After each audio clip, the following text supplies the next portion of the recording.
What's up, guys? Welcome back to the channel. Here we are with another reaction video, and we have India and Russia nuclear pact.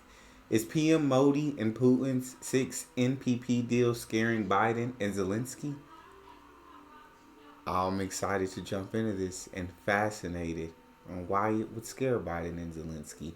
But before we dive into this video, if you happen to enjoy it, don't forget to hit subscribe and ring that notification bell. See what we got. The world has been pressurizing India, don't talk to Russia, don't talk to Russia. But they also know one thing, that it is only and only India that can talk to Russia. Prime Minister Modi, in an emotional message, also told Vladimir Putin that when people die, it's sad, but when children die, it just crushes you from the inside. The world's 100%. greatest democracy, the leader of the world's 100%. greatest democracy, that is India, is hugging a bloody criminal like Putin. But the fact is that what India does is strategic autonomy. So India needs to communicate to the West. First of all, it's about getting a good deal for your own people. Despite US pressure, India bought billions of dollars worth of oil from Russia. India is going to take time, because this entire Atmanirbharta and Make in India, this entire exercise of Atmanirbhar Bharat, it's very recent to India. But if you give weapons to your allies, it basically means that those allies are strong enough to fight against China at one point in time. Here we go. Jan friends, I'm Major Gauravari and you're watching the Chanakya Dialogues English. Like this video, subscribe to our channel and don't forget to press the bell icon. Till very recently, Prime Minister Modi was in Moscow. He traveled to other parts of Russia along with Russian President Vladimir Putin, and they had a lot of discussions. I mean, one of the major discussions was how to move the Indian trade with Russia from the current $65 billion to over $100 billion by 2030. God damn. Prime Minister Modi also told President Putin that this is not an era of war. This is something that he had said earlier also, and it became quite famous, quite popular. He repeated that again, and he said that you cannot find a solution to the Russia-Ukraine war in more war. It cannot be found on the battlefield.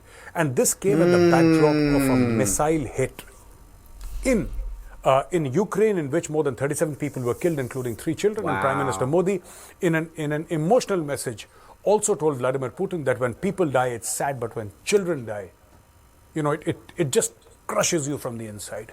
And It truly, truly breaks your heart when children die. But when innocent people die as well, it truly, truly breaks. It's heartbreaking, man. You hate the thought of war. You hate that war exists. You can understand why war exists. You can understand these things. But AF, it just sucks. It sucks. this is what he said. He said that India is willing to go to any extent to ensure that there is peace between Ukraine and Russia. Now, there was a photograph of Prime Minister Modi hugging Vladimir Putin. And they share a close bond. They have met many times in the past 10 years, and they were shaking hands and hugging. And in a tweet, Zelensky said that this is very sad, and he feels extremely upset because, the world's greatest democracy, the leader of the world's greatest democracy, that is India, is hugging a bloody criminal like Putin.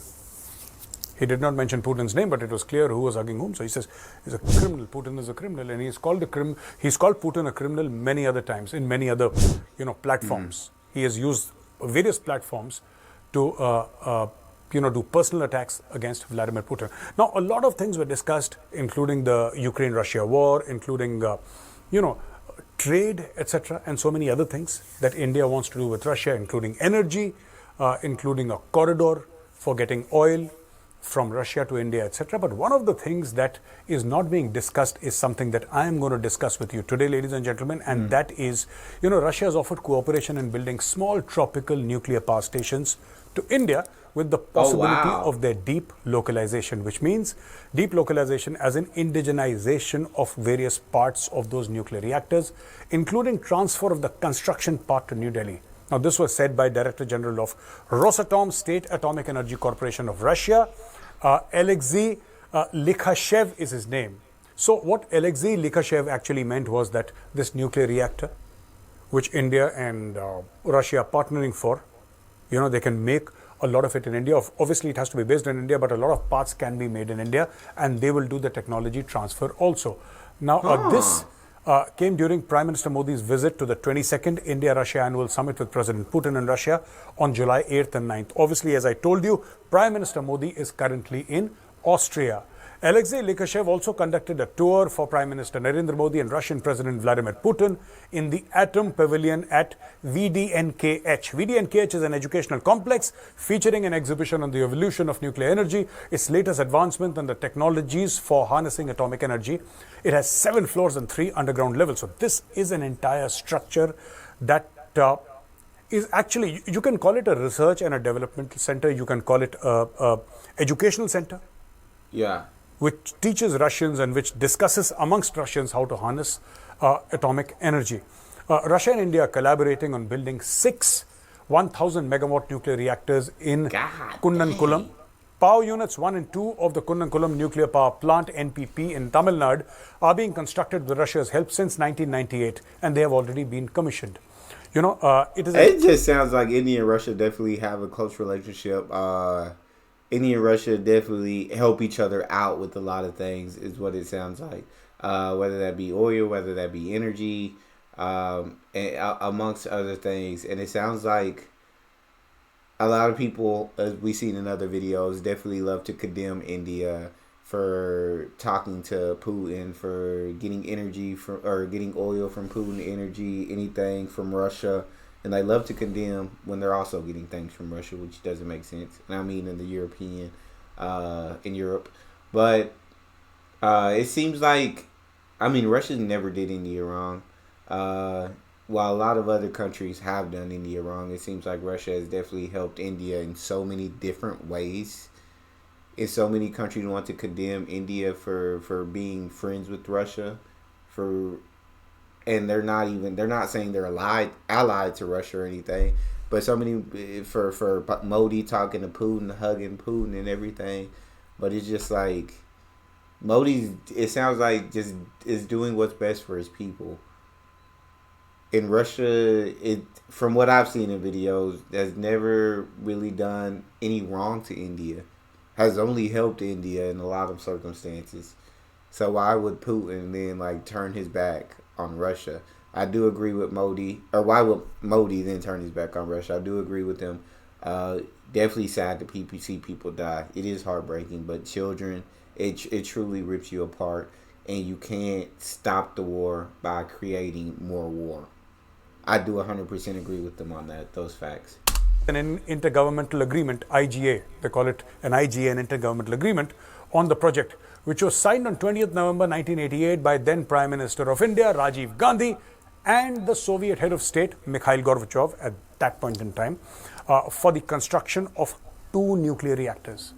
This project remained in limbo for a decade due to the dissolution of the Soviet Union.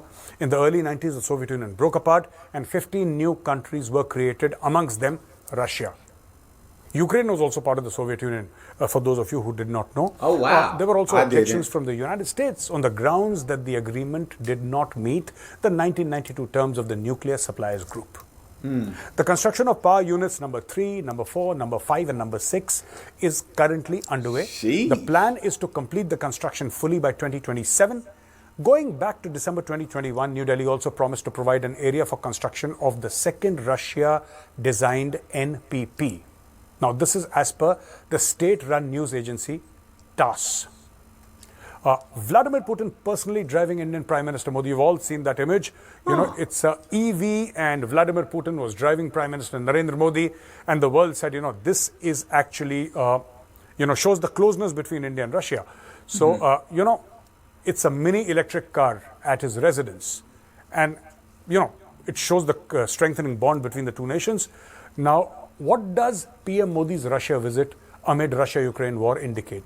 It is a clear sign that the West's sanctions and attempts to isolate Putin over this war are having limited effect, and India is in no mood to aggravate its relations with Russia despite Western pressure. Prime Minister Modi, who is the world's biggest democracy, has propped Putin up by making India one of a few loyal customers of Russian oil and gas throughout the 2-year war in Ukraine. Ladies and gentlemen, you know the kind of pressure India was under. It happened even when there was sanction on Iran. India took oil from Iran. This is not so much about, India following non-alignment. Though it is.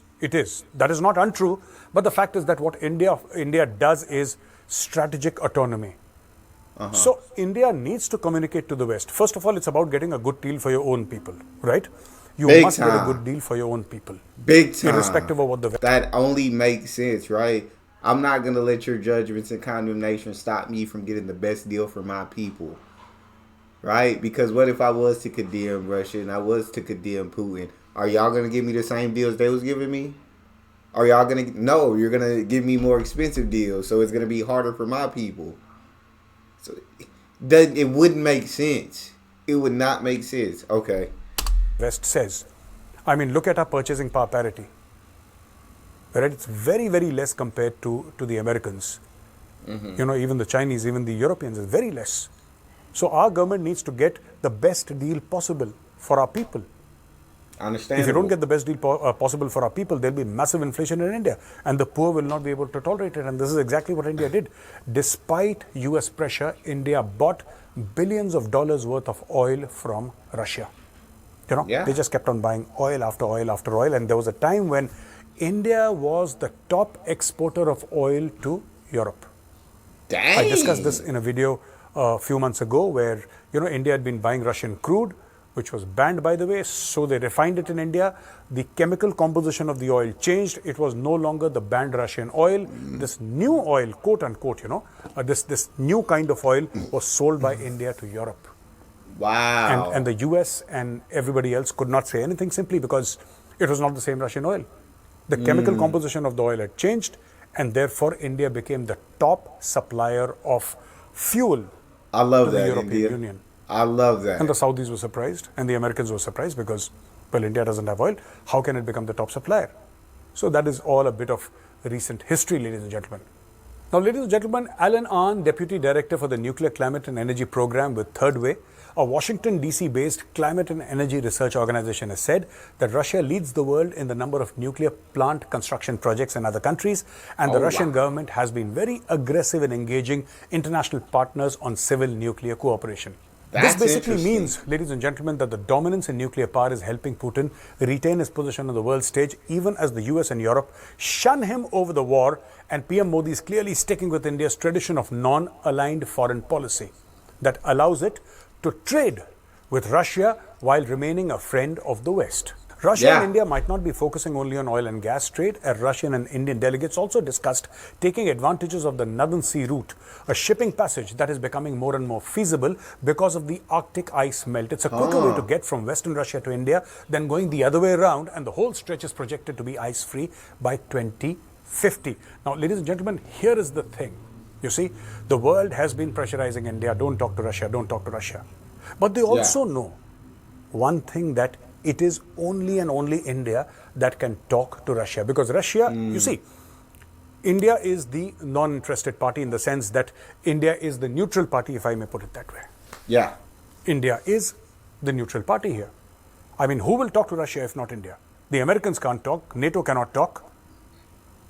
Africa cannot talk, China cannot. China can talk, but then China is an interested party. India has no stakes in this entire war in the sense that, yes, our supply chains are affected. No doubt they are.